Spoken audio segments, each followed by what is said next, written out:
아기에게 성물과 태어난 아기가 무엇을 할 수 있는지에 대한 우리의 이해는 잘 알려진 번성대 양력 논쟁으로 특징 지어져 왔다. 이야기의 번성 버전에서 아기들은 예정된 줄을 따라서 발달을 했을 것이다. 물론 유전적인 정사진에는 아기의 성이 포함될 것이다. 동전의 뒷면은 이른바 양육주의 접근법으로 인간 아기는 빈 서판이고 그 위에 생후 경험의 효과가 새겨진다는 관념에 초점을 맞춘다. 기본 전제는 아기와 그들의 내가 할 수 있는 일, 습득하는 일련의 기술, 말하게 되는 언어, 어쩌면 세상을 보는 방식까지도 전적으로 성장 환경에 의해 학습 경험과 마주치는 사회의 규칙에 의해서 형성된다는 것이다. 이런 정력 경험 의존적인 접근법은 사회화 접근법으로 생각할 수가 있다. 사실상 반대되는 이 두 가지 시각의 더 동시대적인 융합물도 여전히 생물학적인 특징을 함축하지만 생물학은 운명이라는 초기 버전에 비하면 이번에는 최종 결과물을 결정하는 데서 생물학적인 특징이 훨씬 더 적은 권능을 부여한다. 파워 스토리텔링은 이런 초기 상호작용을 모델링하고 나중에 능력을 대조하여 여자아기와 남자아기에 대한 반응의 매우 초기의 차이가 과거의 선천적으로 조정되었던 기술 차이와 얼마나 관련이 있는지 보여주었다. 여기서 제외할 수 있는 어떤 뇌의 궤도도 정해져 있지 않을 수 있다는 것이다. 오히려 그것은 기대와 태도의 매우 작은 차이라도 방향이 바뀔 수 있다. 5장에서 살펴봤던 우리 뇌는 평생 가수성과 예측, 번성에 관한 발견은 번성논의와 양력논의 양쪽의 변화를 가져왔다.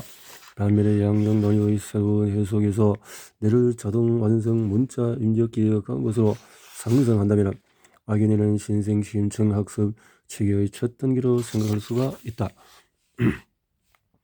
두 모델은 우리의 성차 이해에 나름대로 의미가 있다. 만약에 당신이 앱을 받지 않았다면 당신은 뭔 일을 불게임을 할 저 까다로운 정서 신호를 읽을 수단이 없을 것이다. 하지만 이 모든 것이 언제 시작되느냐에 관한 주요 쟁점이 남아있다. 꼬마 언어학자, 내가 말소리나 언어와 유사한 소리에 반응하는 방식은 아마도 인간 아기에게 아주 특별하게 정리할 것이다. 조금 더 나중에 생겨나는 차이는 언어 능력의 선천성이나 그 반대에 관해서 단서를 제공할까? 여자아이가 더 일찍 말하고 더 나은 자바로와 어휘력을 보여주는 초기 차이는 일관되게 보고된다. 그런 차이가 너무도 흔히 그렇듯이 효과 크기는 사실 지극히 작아서 남자아이와 여자아이 사이에는 상당한 중복이 있다. 아기과학자, 인류의 다양한 높은 수준의 업적에 손의를 매기라고 하면 당신은 아마 수학과 물리 법칙의 이해를 목록의 맨 위에 올릴 것이다. 한편으로는 그런 위협을 오랜 세월 교육받은 후에만 성취할 수 있는가? 나아가서 아무리 많은 기회를 주어도 범접할 수 없는 것으로 특징 지을지도 모른다. 따라서 매우 어린 아기들이 고급 과학의 기본 원리를 이미 파악했다면 이것을 알면 놀랄지도 모른다. 물론 우리에게 중요한 질문은 이런 내재적인 적성에 태어났을 때부터 성차가 있느냐는 것이다. 앞에서 설명한 아기 물리학 연구를 통틀어도 성차를 보호한 경우는 한 건도 없었다. 나중에 과학에서 젠더 격차 문제가 계속되는 근원을 조사할 때 이 점을 유념해야 한다. 밝혀진 바와 같이 이것이 신생아에게서 입증되었다는 초기 주장에 대해서는 약간의 논쟁이 있었다. 이 연구는 인용된 만큼 널리 비판받았다. 예컨대 실험자는 텍스트 중인 영아의 성별에 관해서 무릎이 않았고 비교한 자극도 표준 관리대로 함께 제시하지 않고 하나씩 제시했다. 그렇다면 이 기술은 생후 1개월 된 아기에게 그 또는 그녀가 3차원 물체의 2차원 표상을 조작하는 것으로 상상해보라고 설명하기가 어렵다. 언어나 과학적인 개념처럼 더 높은 수준의 인지 기술에 관해서도 아기들은 아주 어릴 때부터 놀랍도록 정교하다. 언어 유창성, 공간인지, 뛰어난 수학 능력이 1970년대에 엘리나 메코비와 캐럴 제클린이 성차를 가장 확실히 보여주는 것으로 인정한 핵심 역량 3가지인 점을 명심한다면 이런 성차는 아주 초기부터 불명할 것이라고 예상할지도 모른다. 그런데도 사회의 젠더 격차가 계속 존재함을 고려하면 아마도 우리는 사회적인 기술로 관심을 돌려 여자아기와 남자아기가 사회에서 인정받는 방식의 차이가 있는지, 그리고 이런 차이가 최종 정착지의 차이를 결정할 수 있는지를 확인해야 할 것이다. 아기의 얼굴, 언어와 유사한 소리를 처리하는 초기 능력이 향후 사회화를 위한 토대를 만들 수 있는 것과 같은 식으로 얼굴을 처리하는 초기 능력도 새로운 인간에게 필수적인 기술이라고 주장이 된다. 그렇다면 먼저 얼굴이란 뭔가? 그리고 아기는 그것을 어떻게 인식할까? 당신은 그 질문에 답하는 쉬운 방법이 아기에게 얼굴과 뭔가 다른 사진을 보여주고 아기가 어느 쪽을 선호하는지 알아보는 것이라고 생각할지도 모른다. 하지만 모든 발달인지 신경과학자는 당신에게 이렇게 말할 것이다. 그것보다는 좀 더 복잡하다는 것을 알게 될 겁니다. 그래서 어쨌다고 유형의 말싸움에 가까워 보일 수도 있을지 모르지만 아기들이 얼마나 사회적이고 얼마나 일찍부터 그러한지를 이해하면서 매우 중요한 부분이다. 아기들은 태어났을 때부터 세계의 얼룩지법이 아무렇게나 배열되어 있을 때가 아니라 얼굴처럼 배열되어 있을 때 더 민감하게 반응한다.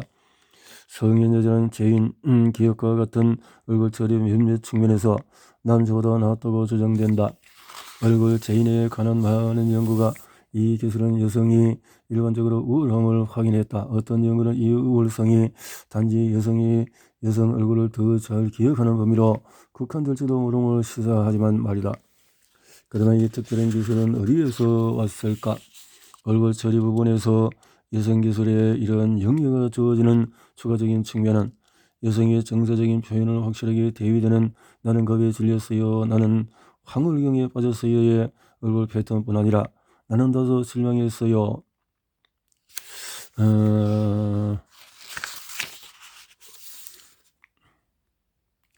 사회적인 악이 인간 세계의 구성원이라는 것은 그저 모습과 소리에 반응한 것 이상이다. 그것은 사회적인 기술도 얼마간 필요로 한다. 우리는 다른 사람과 상호작용할 수 있어야 한다. 그리고 다른 얼굴과 목소리가 아닌 어떤 얼굴과 목소리에 초인종 울리는 소리나 개 짖는 소리보다는 언어와 유사한 소리에 기쁜 표정 아니면 슬픈 표정에 초기부터 선택적으로 반응한다는 증거가 보여주다시피 갖는 아기는 사회적인 존재가 되기 위해 여정에 도움이 될 제법 훌륭한 초심자 도구 모음을 갖고 있다. 모방, 즉 다른 사람의 동작이나 표현을 따라하는 일은 아기 또는 실제로 모든 사람의 사회 참여 체계에서 강력한 무기로 주장이 된다. 모방은 어쩌면 가장 성실한 형태임을 떠나 타자에 대한 인식, 다시 말해서 세상에는 당신 말고도 사람이 있으며 그들은 당신이 해도 유용할지 모르는 일을 한다는 점에 대한 인식을 암시한다. 다르게 주장하는 사람들 있다. 그들의 주장에 따르는 모방처럼 보이는 것은 실은 신생아의 마구잡이 움직임과 연구자의 열광적인 혀 내밀기 및 입 끄끈거리기가 우연히 일치한 것이다. 그것이 아니라고 혀 내밀기는 아기들이 그들의 신세계에서 흥미로운 일이 생길 때 하는 행동에 불과하다. 따라서 여기서 일어나고 있는 것은 사실상의 학습에 가깝다. 아기의 동작이 개인 훈련 시간을 유발하면 그 시간이 결국에는 적절한 인지적인 사회적인 수행력을 형성한다. 엄마 아빠 영육자는 아기의 첫 번째 거울과 닮은 면이 있다. 이것은 당신이 혀를 내밀고 손가락을 흔들고 입을 크게 벌릴 때의 모습이다. 이것은 유용할 수도 있을 것이다. 하지만 그리 많이 유용하지는 않을 것이다. 이 모두에서 성은 어떠할까? 던디 대학의 심리학자 MSC 너지는 갓 태어난 아이들이 단순한 손가락 운동을 더 빠르고 더 정확하게 모방했다는 연구 결과를 보고하고 시선의 얼굴 처리 연구가 보여주었듯이 아기는 거의 태어날 때부터 자신의 사교계에서 소중한 타인들에 대한 정보를 받아들여 자신의 연락처 목록을 위한 템플릿을 빠르게 구축한다. 하지만 타인과 상호작용하려면 눈앞의 정보만 감시해서는 안 된다. 한편으로는 배경 이야기를 점검하여 그 밖의 신호와 단서도 고려해야 한다. 아기들도 나머지 우리처럼 사람 관찰하기를 좋아한다는 단서는 아주 초기부터 있다. 생후 9개월 전 된 아기 앞에서 당신 왼쪽에 있는 뭔가를 뚫어질 듯이 응시해보라. 어느새 아기도 그쪽을 쳐다볼 것이다. 손가락으로 가리키면 어떨까? 손가락 하나를 떨어져 있는 대상과 일렬로 맞추는 것은 사실 세련된 사회적인 신호다. 표면 손가락은 그렇게 보이지 않을지도 모르지만 말이다. 발달 중인 아기의 사회적인 기술을 가늠하는 좋은 척도는 제6장에서 보았던 마음 이론이 언제 어떻게 출현하느냐 하는 것이다. 악마처럼 교활한 발달 심리학자들은 늘 그렇듯이 이런 것을 알아내는 방법을 갖고 있다. 좋은 예가 맥시와 초콜릿 과제다. 따라서 눈능시와 공동주의의 척도는 아주 작은 아기도 간단한 독심술을 갖고 있고 다른 사람의 관심사를 추적할 수 있으며 저 밖에 다른 관심도 있다는 점을 이해할 수 있음을 보여준다. 앞에서 보았듯이 드러나는 단서에 따르면 눈맞춤과 각종 정서에 대한 민감도에는 초기 성차가 있다. 이런 사회적인 입력 측면에 대해서는 평균적으로 여자아이들이 데이터 준비 태세에 더 가까운 것으로 보인다.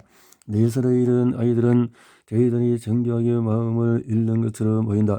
다른 사람이 자신과 다른 관점을 갖고 있을 수 있다는 것을 알고 있음을 보여주는 틀린 믿음 과제를 쉽게 통과하기 때문이다. 하지만 여기에는 전형적으로 발달 중인 아이들의 성차에 대한 결정적인 증거가 없다. 따라서 여자아기들은 사회 참여의 규칙을 습득하는 데서 유용한 몇몇 기법, 이를테면 모방과 눈맞춤에 관한 더 민감한 안테나를 가진 듯하고 얼굴 알아보기와 정서적인 차이 눈치채기 같은 몇몇 유용한 사회적인 기술에서도 우위를 점하고 있는 듯하지만 그것이 반드시 마음을 읽는 장점의 만개로 번역된 것은 아니다.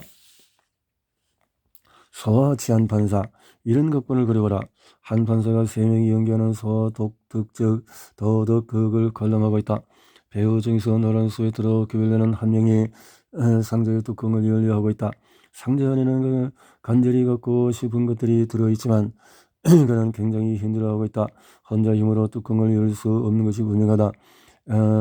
이야기의 한 버전에서는 다른 연기자 중에서 빨간 스웨터로 구별하는 한 명이 노란 스웨터를 도와 뚜껑을 열고 보상을 얻게 해준다. 이런 아기 도덕극은 브리티시 컬럼비아 대학의 심리학자 폴 블룸과 캐런 린 그리고 예일 대학의 카일린 햄린 각자의 연구팀에 고안이 되었다. 꼬마 사회복지사, 특히 타인의 정서뿐 아니라 일반적으로 타인의 생각과 의도를 이해하는 공감은 어느 사회 집단의 성공한 구성원이 되고 그런 구성원으로 남아있기 위해 가장 중요한 기술이다. 시선, 이 모든 것을 배워 성의를 보면 우리는 그들을 사회적인 협동적인 존재로 만드는 기술과 이런 과정을 뒷받침하는 내 네트워크에 관해서 어느 정도 알게 된다. 우리는 이런 기술이 주변 환경과 어우러져야 한다는 것을 알고 있다. 주변 환경은 저 밖의 사건에 많든 적든 중요성을 할당하기 위해 데이터를 제공할 것이다. 예컨대 우리는 얼굴 정체성과 정서 표현의 미세한 차이를 알아볼 능력이 필요할 수도 있고 누구에게는 또한 무엇에 관심을 기울여야 하는지에 관한 비언어적인 단서를 이해할 능력이 필요할 수도 있다. 우리는 매우 어린 아기들도 이런 기술을 최소한 미숙한 형태로 갖고 있다는 것을 보았다. 우리가 보았다시피 아기들이 얼굴을 처리하고 있음은 처음부터 명백하다. 갓 태어난 아기도 세상에 태어나자마자 다른 유형의 자극보다 얼굴을 선호하고 얼굴과 유사한 패턴도 선호한다. 마크 존슨이 지적한 것과 같이 뇌의 관련 변화와 아기의 얼굴 처리 능력을 측정하면 이 중요한 사회적인 기술의 미시 조정에 대해서 강력한 통찰을 얻을 수가 있다. 아이들은 생후 1년 동안의 인정적인 차이뿐 아니라 낯익은 얼굴과 낯선 얼굴에 관해서도 더 차별하게 된다. 하지만 8세에서 12세에도 아이들이 얼굴을 어른과 다르게 처리하고 있다는 증거가 있다. 아이들에 대해서 특히 얼굴과 관련된 부위를 활성화하는 얼굴 유사 자극은 어른의 경우보다 범위가 넓다. 미시의 조정의 또 다른 예는 눈응시와 얼굴 처리 사이에 연기를 맺었다가 끝난 것이다. 얼굴이 신호하는 정서를 처리하는 단계는 얼굴 자체를 알아본 다음에 온다. 발달적인 마음 읽기 기술들 가운데서 이 핵심 부분에 관한 아기들의 아주 작은 뇌는 얼마나 정교할까? 경험을 공유하는 것은 사회의 참여의 중심이 되는 특징이다. 성인 수준에서는 옆구리를 쿡 찌르고 겉으로 보이는 모종을 이해하는 사건을 향해 특집만 해도 눈썹을 지켜 세우게 할 수 있고 비웃음, 쯧소리, 심지어 미소도 유발할 수 있을 것이다. 영국의 인지신경학자 프란체스카 하페와 유타 브리스가 그랬듯이 사회적인 인지가 생겨나는 시간적인 흐름을 추적하면 인간의 고급 사회적인 신기술과 신경적인 기반이 매우 이른 나이부터 마련됨을 확인할 수 있다. 흔히 그렇듯이 심리학에서든 신경과학에서든 뇌에 기반한 과정에 관해 많이 알려면 그 과정이 시간 경과에 따라서 어떻게 발달하는지 또는 한 단계에서 다른 단계로 넘어가고 있을 때를 연구하면 된다. 이 모두를 이유로 우리는 잠시 멈춰 이 탐구적인 뇌들이 마주하고 있는 세상에 관해 진지하게 생각해 보아야 한다. 우리는 젠더화된 바다에서 헤엄친다. 아이들은 자신을 사는 사회적인 세상을 이해하고 거기서 의미를 찾는 법을 적극적으로 찾고 있다. 그리고 그들이 보고 듣는 것을 해석하는 데 도움을 주고자 사회가 제공하는 젠더 단서를 사용하여 그렇게 한다. 인간아기는 태어났을 때 상당히 서동적이어 무력해 보이고 뇌도 아직 발달의 매우 초기 단계에 있는 듯하지만 분명히 실제로는 지극히 정교한 초심자 겉질 도구 모음을 갖고 태어난다. 아기가 내 차례를 사회적인 신호 중에서 첫 번째의 하나이자 가장 시끄러운 것 중에 하나이자 가장 끈질긴 것 중에 하나는 물론 남자아이와 여자아이, 남성과 여성에 관한 차이에 관한 것이다.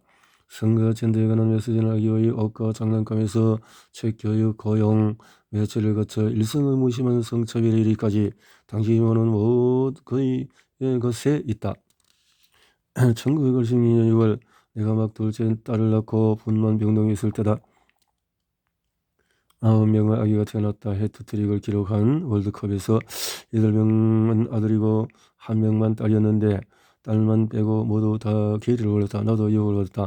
나는 내 이웃과 함께 경험담을 나누고 있다가 증기기관차가 다가오는 것 같은 소리가 1초 간격으로 더 요란해지고 있음을 알게 되었다. 갓 태어난 우리의 아기들이 수레에 실려서 우리를 향해 오고 있는 것이었다. 나의 이웃은 파란색에 쌓인 그녀의 구더미를 찬소와 함께 건네받았다. 게리가 왔어요. 양쪽 폐가 끝내져요. 그런 다음에 그 간호사는 노란색 담요에 쌓인 나의 소포를 감지할 수 있는 컷방귀와 함께 나에게 전달했다. 여기요. 오늘 나온 아기 중에서 최고로 시끄러운 여사. 별로 숙녀답지는 않네요. 이렇게 해서 생후 10분이라는 어린 나이에 나의 아주 작은 딸은 막 도착한 젠더화된 세상과 첫 만남을 가졌다. 고정관념은 이 세상의 너무나도 많은 부분을 차지하는 나머지 만약에 물으면 우리는 어떤 사람 어떠함의 목록을 망설임 없이 작성할 수 있을 것이다.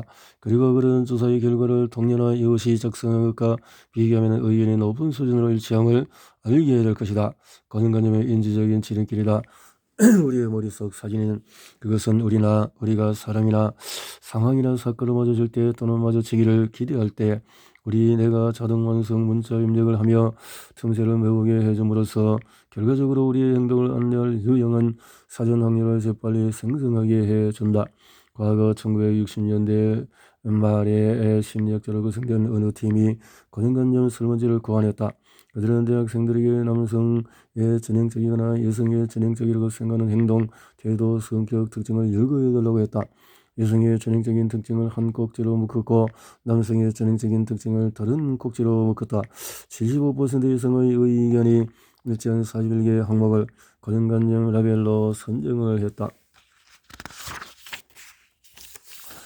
설문조사가 처음 만들어지고 나서 30년 후에 그 설문지가 있던 원래 항목을 다시 테스트했다. 정형화된 사고의 전환의 증거가 조금 있었다.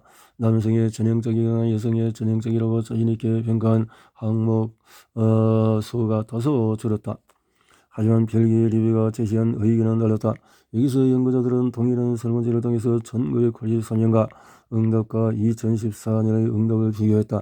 그 설문지는 응답자에게 남성과 여성에게 전형적인 특질뿐 아니라 역할, 행동, 신체적인 특성, 직업까지 규정해달라고 요청을 했다. 제시된 의견에 따르면 고정관념의 변화나 안정성을 예측할 두 가지 주요 과정이 있다. 만약에 젠더 고정관념이 남자와 여자의 실시간 관찰에 기반한다면 사회에서 진행적인 변화는 고정관념에도 변화를 일으켜야 한다. 보았다시피 우리의 사회적인 뇌는 규칙, 정서, 동물과 같아서 우리 사회의 체계의 법칙뿐만 아니라 우리 자신이 확인된 내 집단에 어울릴 수 있으려면 가져야 하는 필수적이고 바람직한 특징도 찾아낸다. 사회적인 꼬리표를 처리하고 조정하는 것과 인간은 내 네트워크는 일반 상식 유형에 가까운 항목을 처리하고 조정하는 것과 연관되는 네트워크와 다르다. 일부 고정관념은 자체 강화 시스템이 내장되어 있다. 한번 촉발되면 정형화된 특성에 기인한 행동을 하게 할 것이기 때문이다. 그리고 때때로 고정관념은 일종의 인지적인 고리나 희생양 역할을 할 수도 있다. 이런 경우 저조한 성적이나 능력 부족을 고정관념으로 특징 지어지는 바로 그 부족분 탓으로 돌릴 수가 있다. 일부 고정관념은 서술행전 동시에 금지형이기도 하다.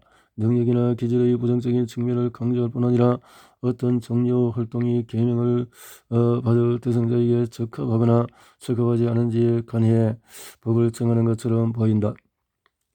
이는 임상학자들이 건강한 성인에게는 전형적인 특질과 건강한 여성에게 전형적인 특질 사이에 명확한 구분선을 긋고 있는 것처럼 보이는 1970년 연구가 공명한다. 주니어 젠더 형사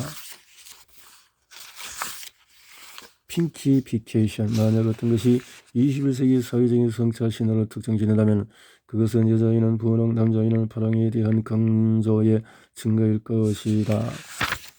핑키, 색상에 대한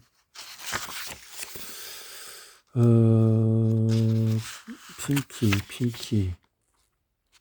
역설적으로 가끔 분홍은 여자아이들이 분홍이 아니면 남자아이의 영역으로 보일 수 있는 것을 다루게 허가해주는 일종의 사회적인 서명 역할을 하는 것으로 보인다. 하지만 나이의 스탠 바비 인형 예가 그렇듯이 핑키피케이션은 너무나도 흔히 아랫 것들을 깔보는 태도와 연계된다.